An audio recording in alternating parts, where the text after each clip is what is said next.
Presentiamo la quinta e ultima di questi due misti femminili: Veronica Zecchinauto alla 1, Clarisse Granziera alla 2, Rebecca De Rosa alla 3, Giada Gorlì alla 4, Laura Mion alla 5, Rachele Bonora alla 6, Arianna Casarotto alla 7 e Eva Bende in 8.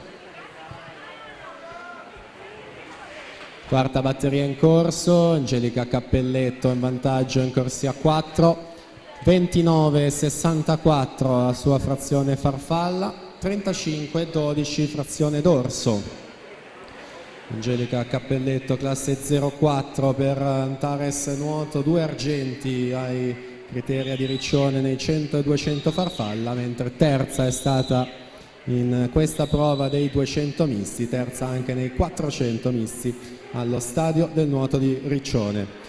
Cappelletto già in nazionale giovanile nel 2018 con 3 vittorie in Coppa Komen a Limassol, nonché in questa gara dei 200 misti ha già nuotato 2,18 e 22 quest'anno a Trieste il 24 di novembre. Ancora saldamente in vantaggio l'atleta dell'Antares con Laura Mazzotta Idros stabile in seconda posizione.